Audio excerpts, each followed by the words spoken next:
Banyak lansia mengira bahwa semua sayur itu pasti sehat, padahal tidak selalu begitu. Beberapa jenis sayur yang terlihat aman justru dapat membahayakan tubuh usia 60 tahun ke atas jika dikonsumsi dengan cara yang salah ataupun terlalu sering. Dan sebaliknya, ada sayur tertentu yang ternyata jauh lebih aman dan sangat bermanfaat untuk tulang, jantung, dan otak lansia. Hari ini saya ingin menjelaskan semuanya supaya Anda bisa makan lebih bijak dan terhindar dari masalah kesehatan yang tidak perlu. Sebagai apoteker, saya bertemu banyak lansia yang rajin makan sayur, tapi tetap mengalami kembung, nyeri sendi, tekanan darah naik, hingga masalah pencernaan. Banyak dari mereka bingung karena merasa sudah makan sehat, tetapi kondisi tubuh tidak membaik. Dan seringkali masalahnya bukan pada sayurnya,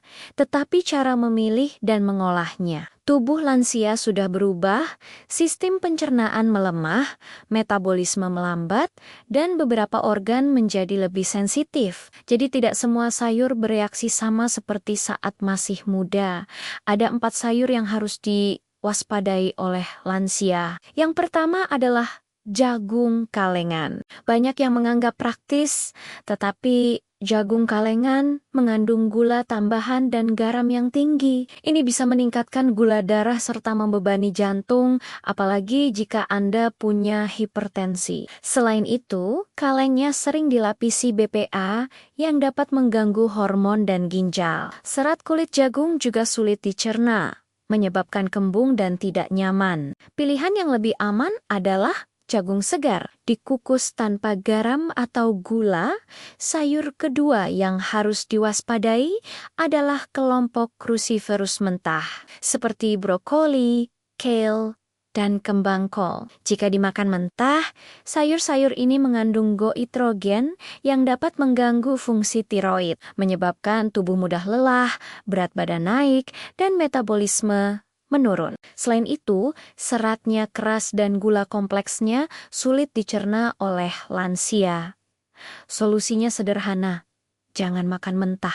Kukus atau tumis sebentar agar lebih mudah dicerna dan mengurangi risiko gangguan tiroid. Sayur ketiga yang perlu diperhatikan adalah terong. Terong termasuk kelompok nightshade yang mengandung solanin, senyawa yang dapat memicu peradangan pada lansia yang memiliki masalah nyeri sendi, rematik, atau osteoartritis. Bagi sebagian orang, mengurangi atau menghentikan konsumsi terong selama 2-4 minggu seringkali membuat nyeri sendi jauh berkurang. Jadi jika Anda punya masalah sendi, coba evaluasi kembali konsumsi terong Anda. Sayur keempat yang harus berhati-hati adalah bayam mentah. Bayam mengandung oksalat tinggi yang dapat mengikat kalsium dan zat besi, sehingga tubuh tidak bisa menyerap mineral tersebut. Akibatnya, risiko anemia meningkat dan kepadatan tulang menurun. Selain itu, bayam kaya vitamin K1 yang dapat mengganggu kerja obat pengencer darah seperti warfarin. Mengonsumsi bayam yang sudah dimasak lebih aman karena oksalat dan vitamin K1-nya berkurang. Sekarang, mari kita bahas 4 sayur terbaik untuk lansia. Yang pertama adalah beet atau beetroot. Beet sangat kaya nitrat alami yang akan diubah tubuh menjadi oksida nitrat. Ini membantu melebarkan pembuluh darah, menurunkan tekanan darah, dan meningkatkan aliran darah ke otak. Sangat baik untuk daya ingat dan kesehatan jantung. Beet bisa dikukus, direbus, atau dijadikan jus. Sayur kedua adalah pakcoy. Sayur ini rendah oksalat dan sangat mudah dicerna oleh tubuh lansia. Pakcoy kaya kalsium, magnesium, dan vitamin K yang membantu menjaga kepadatan tulang serta mencegah osteoporosis. Selain itu, mengandung vitamin C untuk memperkuat imun. Jika Anda mencari sayur serbaguna untuk lansia, pakcoy adalah pilihan yang tepat. Sayur ketiga yang sangat bermanfaat adalah kacang polong hijau. Kacang polong tinggi protein nabati dan serat. Untuk lansia, protein sangat penting untuk mencegah sarkopenia atau hilangnya massa otot. Seratnya membantu menstabilkan gula darah dan menjaga pencernaan tetap lancar. Kacang polong juga mengandung vitamin B yang baik untuk fungsi otak dan jantung.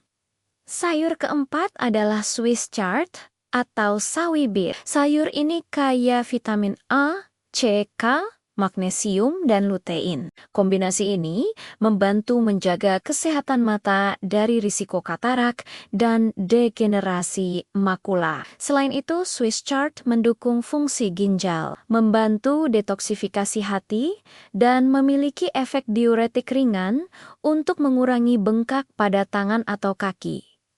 Kunci utama kesehatan lansia bukan hanya makan sayur, tetapi memilih jenis sayur yang sesuai dengan kondisi tubuh yang sudah menua. Sistem pencernaan, hormon, dan metabolisme lansia berbeda dengan usia muda, jadi penting untuk memerhatikan cara pengolahan, frekuensi konsumsi, dan kondisi medis yang menyertai. Jika Anda memiliki hipertensi, masalah tiroid, gangguan sendi, atau sedang mengonsumsi obat rutin, konsultasikan dengan dokter sebelum mengubah pola makan secara drastis. Jika penjelasan ini bermanfaat, bagikan video ini agar lebih banyak lansia bisa makan lebih aman dan tetap sehat. Jangan lupa like, subscribe, dan aktifkan loncengnya supaya Anda tidak ketinggalan edukasi kesehatan lainnya bersama saya, Aisyah dari Bahas Sehat. Jika Anda punya pertanyaan atau ingin topik tertentu dibahas, tulis di kolom komentar. Sampai jumpa dan tetap sehat di usia berapapun.